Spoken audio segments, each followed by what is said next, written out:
Halo Ibu Fitri, apa kabarnya nih? Semoga sehat selalu, demikian juga untuk Bapak dan anak-anak ya Bu. Kali ini saya akan membawakan proposal asuransi kesehatan untuk keluarga Ibu Fitri. Seperti yang kita ketahui bersama, di bulan Maret 2020 ada satu virus yang luar biasa, virus corona yang menyebabkan penyakit COVID-19. Penyakit ini luar biasa ya, menyebabkan begitu banyak orang yang terpapar, harus dirawat di rumah sakit, masuk ICU, bahkan banyak banget yang berpulang. Berapa sih biaya perawatan pasien COVID-19? Ada yang mencapai belasan juta, puluhan juta, ratusan juta, bahkan banyak yang mencapai miliaran, di atas 1 miliar. Luar biasa ya efeknya. Jika seseorang sakit ataupun dia jatuh ataupun terluka atau dia kena COVID-19, apakah bisa hanya mengandalkan BPJS atau dana dari pemerintah? Apakah masih kebagian kamar rawat inap di rumah sakit pemerintah dengan fasilitas dari BPJS? Seperti yang kita ketahui bersama, saat ini banyak rumah sakit pemerintah yang tidak menerima pasien non-COVID karena kamar mereka, kamar rawat inapnya, ICU-nya dipakai untuk menangani pasien COVID-19. Pertanyaannya, kalau pasien non-COVID itu tidak bisa masuk rumah sakit pemerintah, kemana mereka harus berobat? Tentu saja pilihannya mereka ke rumah sakit swasta. Nah, kalau mereka ke rumah sakit swasta dan rumah sakit swasta itu tidak bekerja sama untuk penanganan BPJS, bagaimana dengan biayanya? Apakah rela untuk semua biaya itu keluar dari kantong sendiri, bahkan harus cairkan deposito atau jual aset? Nah, kita ketahui bersama saat ini pun kalau seseorang mau dirawat dengan menggunakan kartu BPJS, iurannya juga nggak murah ya pastinya, dan selalu naik. Ada beberapa bukti untuk tagihan COVID-19. Ini real kasus yang terjadi di lapangan. Ada seorang ibu, dia dirawat di rumah sakit Premier Bintaro karena positif COVID-19. Biaya awalnya habis 133 juta. Karena ruang ICU dan ventilator tidak tersedia, ibu tersebut pindah ke rumah sakit Bogor Senior dan habis biayanya 938. Jadi kalau di total di kedua rumah sakit ini biayanya habis 1 miliar 72 juta dirawat selama 41 hari di rumah sakit. Dan semua biayanya diganti Prudential. Baru-baru ini nasabah saya sendiri masuk ICU di Rumah Sakit Premier Bintaro, 8 hari saja dirawat di ICU, habis 492 juta. Dan kabar buruknya, nasabah saya ini akhirnya berpulang ke surga.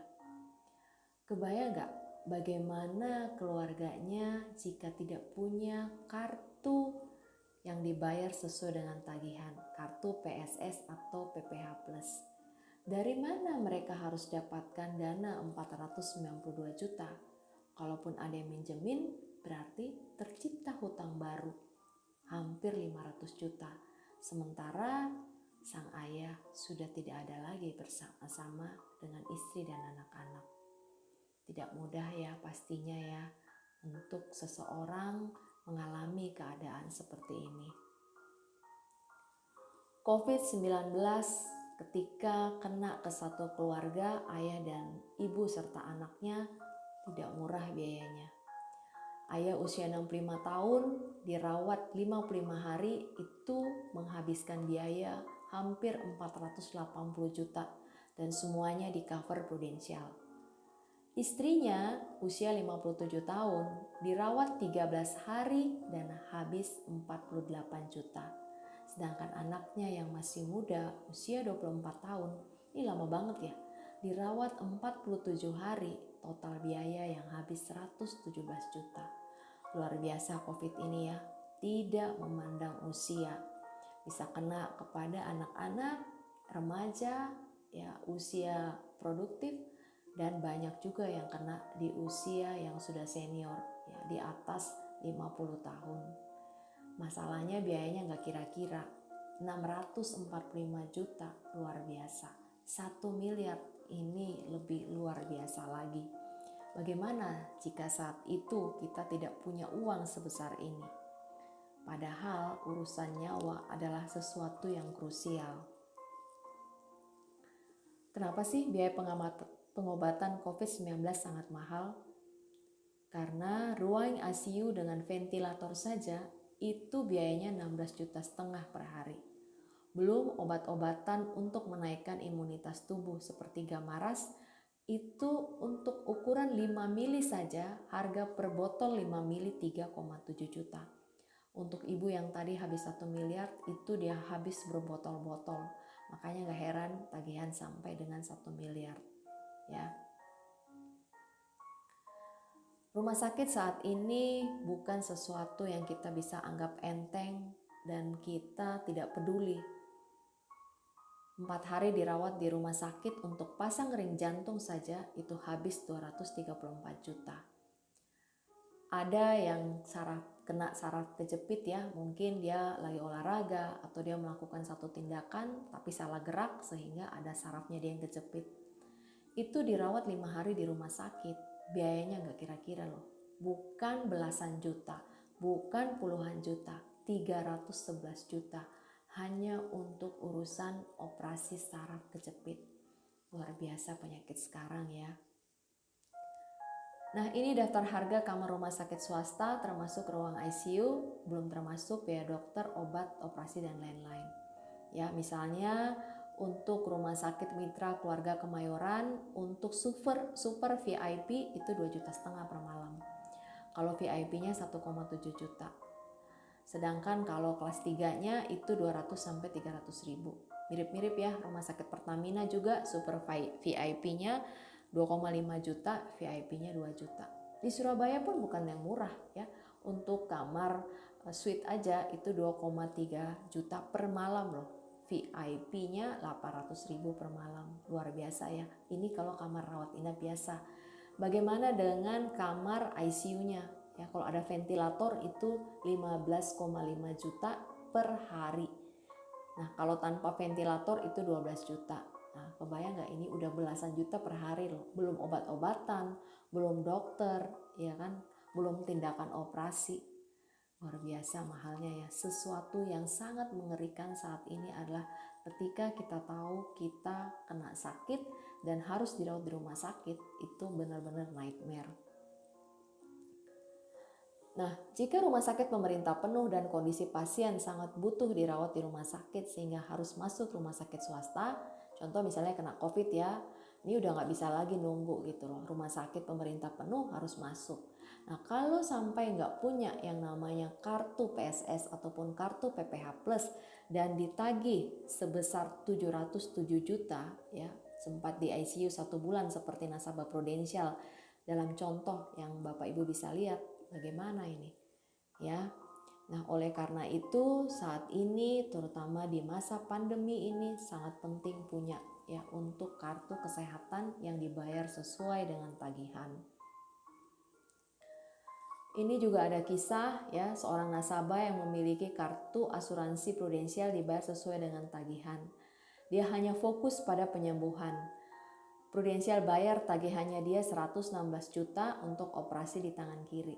Anak ini masih muda ya, dia naik motor menghindari lubang, ternyata dia jatuh. Nah, tulangnya dia di tangan kiri itu retak sehingga harus operasi. Operasi seperti itu aja itu 116 juta ya. Nah, kalau jadi jangan bilang saya sehat-sehat aja gitu, nggak ada masalah ya, kita nggak tahu ya, jatuh lah ya, walaupun masih anak-anak ya, anak muda masih sehat kan, jadi sakit itu tidak harus menunggu tua ya. Ini ada yang klaim bypass jantung habis 246 juta. Badan atau tubuh sehat bukan ukuran untuk terhindar dari resiko jatuh atau celaka. Masalahnya, biaya pengobatan atau operasinya lebih mahal dari harga sebuah mobil baru. Betul kan, Bapak Ibu? Jadi jika seseorang sakit, dia sebenarnya bisa punya beberapa solusi.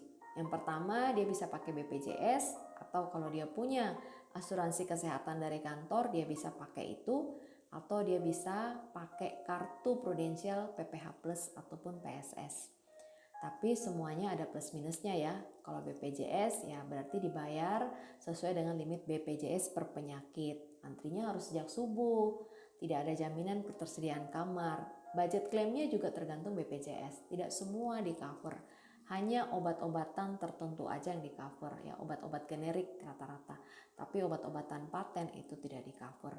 Dan ada banyak jenis pemeriksaan itu tidak bisa langsung otomatis. Misalnya saat ini dia harus CT scan. Nah kemudian untuk pemeriksaan selanjutnya dia harus CT scan lagi. Nah itu nggak bisa kalau BPJS. Kalau mau nggak perlu nunggu ya bayar sendiri. Kalau mau pakai BPJS ya nunggu sampai dengan 3 bulan. Satu kali CT scan aja itu biayanya bisa 6 sampai dengan 10 juta tergantung ya. Nah tapi kalau seandainya dia di cover dengan asuransi kesehatan dari kantor, nah ini juga harus cek nih limitnya seperti apa. Nasabah saya ya dia pikir dia di cover ya full dari kantor, ternyata tidak, ada keterbatasan.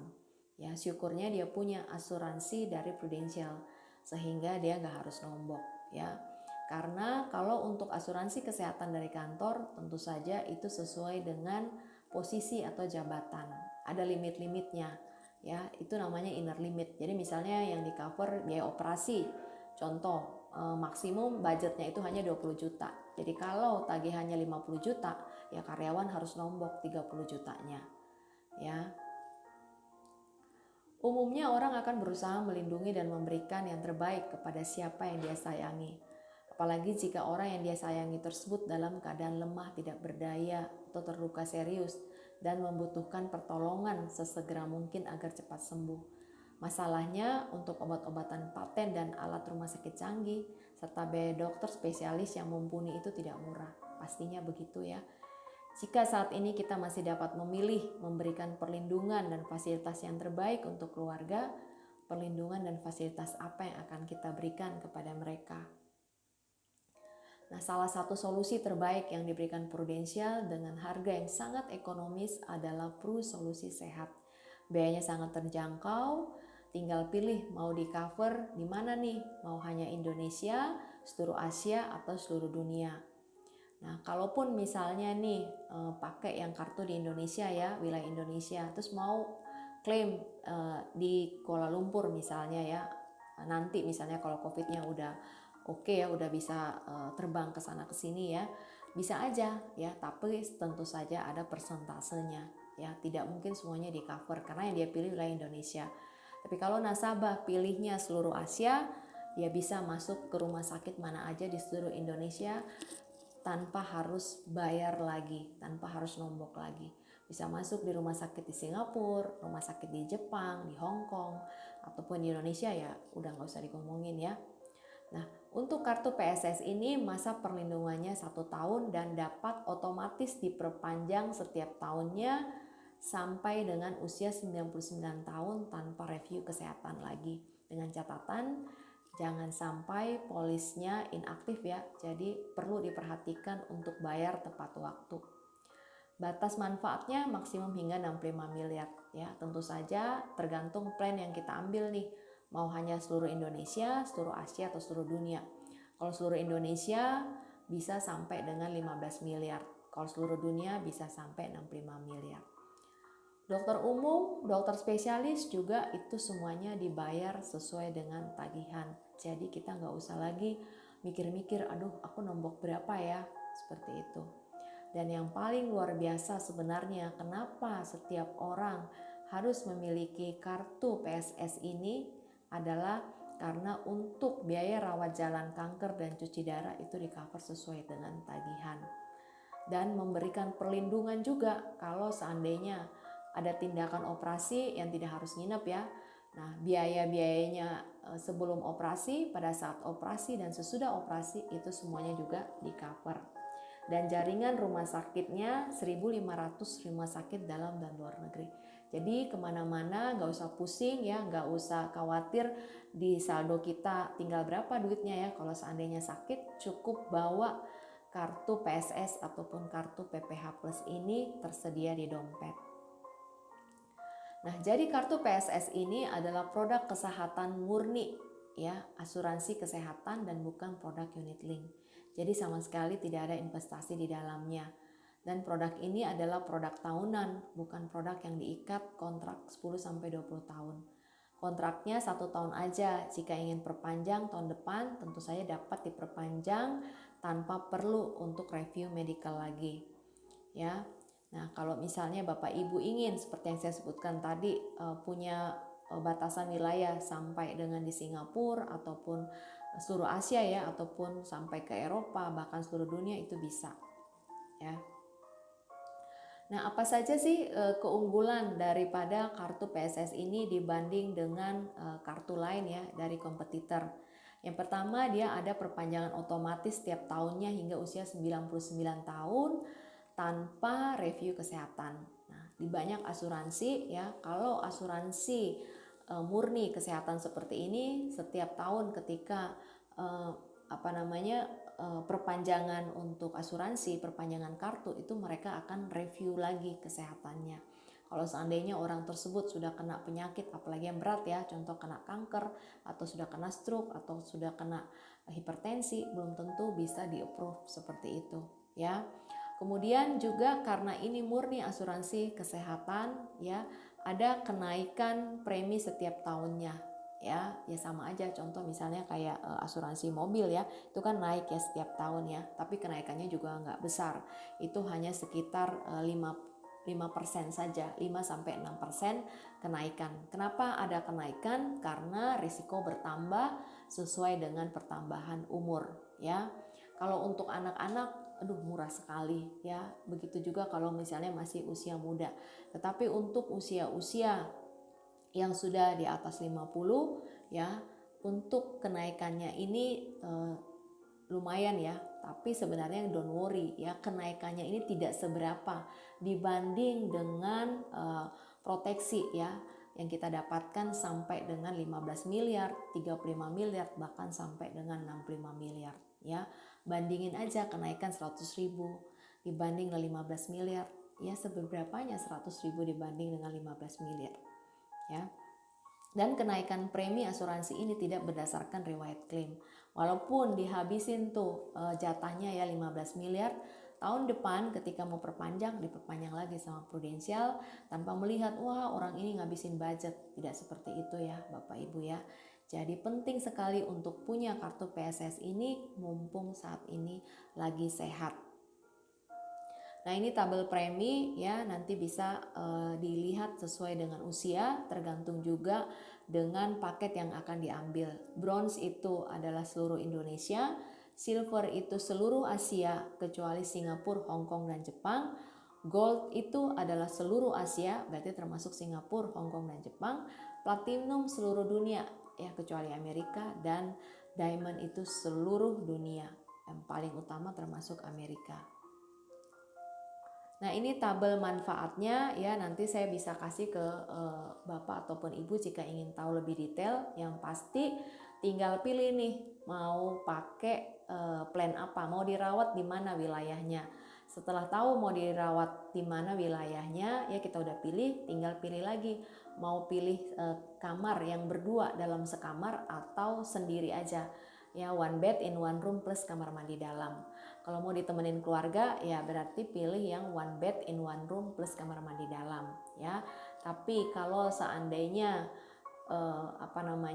pengen yang lebih ekonomis ya berarti pilih yang two bed in one room. Tapi kalau seandainya kita pilih yang two bed ini ada resikonya juga. Misalnya nih tetangga kamar kita penyakitnya cukup berat ya, setiap malam dia batuk terus ya, dan dia kesakitan merintih. Nah, bagaimana nih kita yang di sampingnya? Bisa tidur nggak? Sementara kita tahu kalau untuk penyembuhan penyakit perlu banget yang namanya istirahat. ya, semua pasti ada plus minusnya. Nah, ini benefit-benefitnya ini juga nanti saya bisa jelaskan lebih detail lagi untuk Bapak Ibu. Yang pasti akan di cover sepanjang tahun, 365 hari atau 366 hari. Mau dirawat terus di rumah sakit no problem, jadi tidak ada batasan hari. Kunjungan dokter juga ya 2 kali per hari untuk dokter umum, dokter spesialis per tipe spesialisnya juga 2 kali per hari. Jadi misalnya sehari dikunjungi dokter penyakit dalam 2 kali, penyakit paru 2 kali, dokter jantung 2 kali, semuanya di cover sesuai dengan tagihan. Ya, kemudian juga kalau misalnya seseorang udah rawat inap, tapi harus rawat inap dulu ya. Nah, semua tagihan-tagihan dia sebelum dan sesudah rawat inap itu bisa kita klaim. Contoh misalnya dia nggak enak badan ya, dia ke dokter gitu. Nah, semua tagihannya itu atau pemeriksaan lab disimpan aja. Nah, ternyata akhirnya dokter menyarankan harus dirawat inap. Semua tagihan-tagihan ini bisa kita reimburse ya ke Prudential. Nah, kemudian juga perawatan kankernya yang paling lengkap ya. Menurut saya ini sih yang benar-benar wajib kita perhatikan. Karena contoh ya BPJS itu dia kalau untuk perawatan kanker, untuk terapi itu benar-benar dia pakai obat generik dan akibatnya luar biasa ya ke pasien ya. Pasien jadi efeknya muntah, mual dan sebagainya. Nah, tetapi kalau pakai kartu PSS ataupun PPH Plus ya, ada namanya target terapi atau hormonal terapi ya. Nah, ini efeknya ke pasien itu tidak terlalu berasa ya, dan tapi harganya sangat mahal. 1 kali terapi aja bisa habis 25-30 juta. Nah, satu kali line terapi itu 1 putaran ya, itu bisa sampai dengan 40 kali. Nah, kebayang nggak untuk terapi kanker aja bisa habis 1-1,5 miliar. Belum termasuk yang lain ya, operasinya lah, obat-obatannya, kalau dia drop jadi masuk lagi rumah sakit, luar biasa ya. Nah, untuk teman-teman yang punya jatah ya atau punya fasilitas asuransi kesehatan dari kantor ya, misalnya diganti nih pakai asuransi kantor, don't worry ya, nanti bisa klaim ke Prudential hanya untuk manfaat santunan harian. Jadi kalau misalnya 10 hari dirawat di rumah sakit, kita bisa klaim 10 kali 1 juta ya 10 juta. Ya lumayan ya, dapat tambahan lagi. Kalau misalnya full di cover asuransi kantor. Tapi kalau asuransi kantor misalnya hanya cover 50%-nya, ya 50%-nya lagi di cover Prudential. Jadi pasien tidak perlu nombok biaya. Atau mau pakai semuanya ke Prudential juga no problem, semuanya di cover kan sesuai dengan tagihan. Nah, kalau misalnya seperti yang saya sebutkan tadi, punya kartu untuk Indonesia tapi pengen berobat ke Penang bisa, tapi tentu saja ada persentasenya, nggak 100% diganti. Makanya tergantung nih dari Bapak Ibu nyamannya di mana. Kalau terbiasa ke Singapura ya langsung aja pilih yang gold ya, sehingga nantinya nggak usah nombok-nombok lagi. Nah, ini untuk premi per bulan ya, saya buatin untuk Ibu Fitri, pilihannya ini bronze A dan bronze B. Bedanya apa? Kalau bronze B itu beda di kamar ya, one bed, jadi satu tempat tidur dalam satu ruangan plus kamar mandi dalam. Jadi keluarga bisa nemenin ya. Sedangkan kalau bronze A itu ya berdua dalam satu ruangan.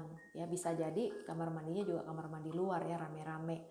Ya, seperti yang saya sebutkan lagi juga tadi, ya kalau seandainya nih tetangga pasien di samping kita itu penyakitnya cukup berat, ya mungkin saja kita jadi nggak bisa tidur ya, misalnya dia batuk terus ya gimana itu, seperti itu.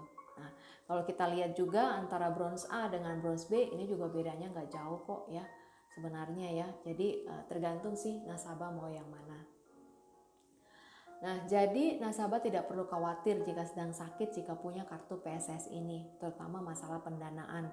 Karena Pru akan bayar sesuai tagihan untuk biaya rumah sakit yang timbul dan biaya-biaya sebelum dan sesudah rawat inap. Kemudian juga biaya pemantauan ya, kalau misalnya kena kanker, biaya pemantauannya dia itu semuanya di cover ya, terapi-terapi, cuci darah dan sebagainya. Jadi nasabah benar-benar fokus pada proses penyembuhan. Saat inilah waktu terbaik untuk masuk asuransi kesehatan dan tidak menunda. Ada beberapa alasan ya, namanya kartu kesehatan itu pasti ada namanya masa tunggu ya.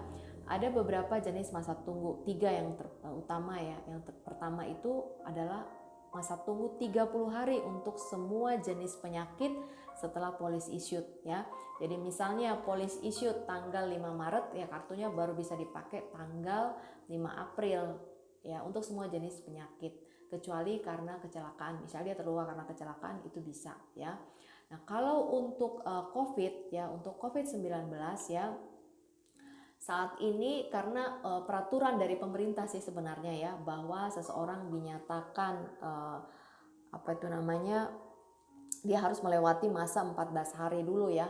Nah, masa 14 hari inilah yang dipakai oleh Prudential. Jadi kalau misalnya dia pakai tanggal dia masuk tanggal 5 Maret polisnya issued dan dia lewati masa 14 hari, misalnya lah dia kena COVID ya di tanggal 25 Maret ya, is okay, semuanya pasti di cover.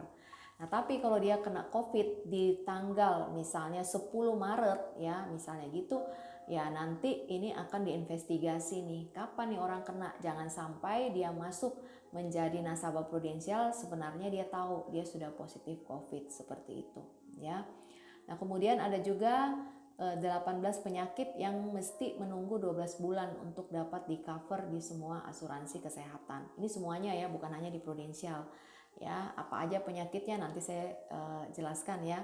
Contohnya jantung, stroke, ya, meningitis. Ya, kenapa seperti itu? Ya, karena dianggap penyakit ini tidak mungkin tiba-tiba ada ya. Nah, ada satu lagi, kalau dalam masa 90 hari terdiagnosa pasien ini terdiagnosa kanker ya, maka penyakit kanker akan dikecualikan selamanya. Ya, jadi misalnya ini dia masuk tanggal 5 Maret. Nah, ternyata di 5 April ada diagnosa dokter yang menyatakan dia kena kanker. Nah, kartunya dia itu bisa dipakai ya, kecuali untuk penyakit kanker. Makanya selama Bapak Ibu sehat, ayo segera masuk ya. Namanya risiko kita nggak pernah tahu ya. Jadi sebenarnya ketika nasabah membayar premi asuransi, sebenarnya Prudential lah yang membeli kondisi kesehatan nasabah saat ini. Iya ya, seorang cuma bayar misalnya 1 juta, tapi kalau dia kenapa-kenapa, Prudential cover loh sampai dengan 15 miliar. Jadi sebenarnya siapa yang harus menanggung siapa? Ya, nasabah membayar 1 juta, tapi kalau dia kenapa-kenapa, Prudential siapin dana loh 15 miliar. Ya. Nah, ini penyakit-penyakit yang dikecualikan dalam 12 bulan pertama. Jadi akan di cover, tapi lewatin dulu masa tunggu 12 bulan ini. Contohnya ya, semua jenis hernia, kemudian ada kista di kandungan ataupun di payudara, benjolan ya. Kemudian juga wasir ya, amandel, kemudian penyakit kencing manis, katarak, batu pada sistem saluran empedu ya, batu pada ginjal ya. Semuanya ini kan penyakit-penyakit yang tidak mungkin tiba-tiba ada ya, kayak COVID-19 ataupun penyakit-penyakit karena bakteri, contoh demam berdarah ataupun diare ya. Jadi ini juga berlaku di semua asuransi, perusahaan asuransi, bukan hanya di Prudential. Alasannya saat seseorang masuk menjadi klien perusahaan asuransi, terutama untuk asuransi kesehatan, kondisi kesehatan orang-orang kan berbeda-beda. Ada yang benar-benar tubuhnya clean, jadi sebenarnya dia tidak punya satu penyakit pun dalam tubuhnya. Nah, tapi ada juga orang yang sepertinya dia merasa dia sehat-sehat aja, padahal di tubuhnya dia sudah mengandung ya beberapa macam penyakit. Contoh, dia nggak tahu aja kalau jantungnya dia sebenarnya udah tersumbat sana sini gitu. Nah, kalau dia klaim bagaimana nih dalam masa tunggu 12 bulan? Kalau dia klaim dalam masa tunggu 12 bulan ini, contoh kemarin kayak nasabah saya ya, dia harus pasang ring, ya itu nggak diganti. Kenapa? Dia belum lewat masa tunggunya ini. Ya, tetapi selanjutnya kalau misalnya dia pasang ring lagi atau dia mengalami operasi bedah jantung, itu sudah di cover oleh Prudential. Ya, makanya jangan pernah menunda untuk punya kartu PPH Plus ataupun PSS. Nah, ini harga penundaan ya, seorang ibu dia ditawari kartu PSS, tapi ibu itu menolak ya dan menunda terus ya sampai satu saat ibu tersebut harus tes swab COVID-19, ternyata dia positif. Akibatnya proposal pengajuan kartu PSS-nya ditolak dan ibu tersebut harus menunggu 6 bulan. Dengan catatan dia harus medical check up lagi dan menunjukkan hasil bahwa CT scan toraks dia, paru-parunya itu udah bersih dari penyakit COVID-19. Nah, teman-teman, Bapak Ibu bisa googling bagaimana sih kondisi paru-paru seseorang yang sudah kena COVID-19 ya. Kalau seandainya masih ada bercak-bercak ataupun ada sesuatu di situ, bisa jadi ditolak, bisa jadi pengecualian ya, atau dikenakan premi yang lebih mahal. Jadi mumpung sehat ya, ayo kita segera miliki kartu PPH Plus ataupun PSS ini. Nah, ada beberapa pertanyaan penting untuk kita tanyakan pada diri sendiri untuk kita pertimbangkan. Jika saya dan keluarga tidak mengambil asuransi kesehatan sesuai tagihan ini dan suatu saat saya ataupun anggota keluarga mengalami sakit dan perlu rawat inap ataupun saat itu jatuh ataupun kecelakaan ya, bagaimana saya akan ditangani? Ke rumah sakit mana keluarga saya akan membawa saya? Bagaimana kalau saat keluarga saya membawa ke rumah sakit pemerintah dan ternyata penuh? Akhirnya kan mereka harus bawa saya ke rumah sakit swasta karena ini udah urusan nyawa, harus segera ditolong. Kalau saat itu saya tidak punya kartu PSS ataupun PPH Plus, dari mana dananya untuk membayar? Berarti harus cairkan deposito, kuras tabungan, jual aset. Bagaimana nih? Apa yang saya pertimbangkan? Apakah saya bisa menerima keadaan dalam keadaan kesakitan, ya, lagi demam, lagi gak enak banget, badan, harus antri dulu dan ikuti semua jenjang prosedural BPJS. Ya, karena kita tahu BPJS itu tentu saja ada syarat ketentuan ya, harus pergi dulu ke puskesmas, ya kan. Kalau misalnya bisa ditangani di sana, tidak mungkin mereka rujuk, ya. Mereka hanya akan rujuk pasien-pasiennya ke rumah sakit yang tidak dapat ditangani di situ. Nah, kalau misalnya seseorang kena penyumbatan di jantung, apakah dia rela ngantri 6 bulan sebelum operasi? Karena ini kejadian nyata dengan sahabat saya. Ya, suaminya mau operasi penyumbatan di jantung itu nggak bisa langsung, harus nunggu 6 bulan ya. Itu pun dengan catatan 6 bulan itu baru mau diperiksa nih, di mana nih terjadi penyumbatan tersebut. Apakah keluarga saya rela melihat saya kesakitan? Yang bersangkutan sih mungkin rela-rela aja, tapi keluarganya gimana? Apakah keluarga saya ada yang akan menemani saya di rumah sakit untuk dorong tempat tidur atau kursi roda ke sana sini, atau untuk urus administrasi, tes sana sini? Apakah saya tahu jika pakai BPJS semua pasien harus mandiri dan harus ada yang menemani? Ini benar banget ya. Ini pengalaman saya pribadi, sangat-sangat tidak mudah ya. Kita harus dorong kursi roda ke sana ke sini sambil urusan admin ya, atau bahkan banyak yang ketika rawat inap itu ya dia harus periksa di mana keluarganya yang dorong tempat tidurnya, bukan suster. Ya harus mandiri lah dan harus ada yang nemenin, seperti itu. Tidak mudah ya. Sementara kalau kita masuk ke rumah sakit swasta ya begitu banyak suster ya yang begitu helpful ya, kan kita pencet aja belnya mereka langsung datang, seperti itu. Jika saya hanya memiliki kartu BPJS, apakah saya yakin semua tagihan akan dibayar full oleh BPJS, termasuk obat-obatan paten dan juga terapi-terapi, misalnya untuk terapi kanker, obat jantung, stroke, dan lain-lain? Ini pastinya tidak, karena saya alami sendiri ya Bapak Ibu ya. Obat-obatan itu adalah obat-obatan generik dan efeknya itu ya kita tahu sendiri, karena saya juga ngalami dengan ibu saya seperti itu ya. Dan untuk terapi-terapi kita nggak mungkin bisa milih. Terapi-terapinya ini pun benar-benar terapi yang sangat-sangat basic dan efeknya ke pasien itu luar biasa ya. Kalau saat ini kita masih bisa untuk punya pilihan, kenapa tidak sih ya? Apakah saya tahu informasi bahwa BPJS punya budget per penanganan penyakit? Bagaimana kalau budgetnya BPJS kurang ya? Contoh kayak misalnya itu tadi harus CT scan. Untuk CT scan berikutnya harus nunggu 3 bulan. Nah, bagaimana nih kalau dalam waktu rentang 3 bulan itu perlu CT scan? Berarti kan saya harus keluar dana sendiri. Nah, mau pakai duit sendiri atau mau pakai dari kartu PSS ataupun PPH Prudential. Semua pilihan ya. Apakah saya rela menggunakan dana pribadi untuk atau cairkan deposito, bahkan jual aset untuk biaya pengobatan?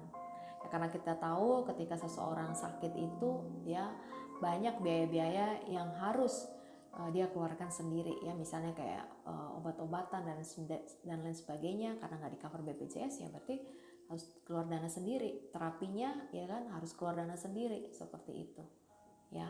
Luar biasa mahalnya ya kalau seseorang sudah kena sakit. Pilihannya mau bayar sendiri atau mau untuk ditolongin beramai-ramai oleh orang lain melalui Prudential. Apakah saya yakin dana yang mestinya tersimpan untuk dana hari tua atau pendidikan anak tidak akan terpakai untuk pengobatan di saat-saat kritis seperti ini? Biasanya sih pengalaman ya, kalau udah dalam kondisi seperti ini, berapapun dana yang ada pasti akan kepakai dulu. Ya, tapi bagaimana untuk sekolah anak-anak ataupun untuk dana hari tua kita? Ya, saya yakin dari beberapa pertanyaan ini Bapak Ibu bisa renungkan ya, bisa mengambil yang terbaik dan jangan menunda karena ada beberapa ketentuan yang harus dipenuhi sebelum kartu PSS ini ataupun PPH Plus bisa dipakai. Terima kasih.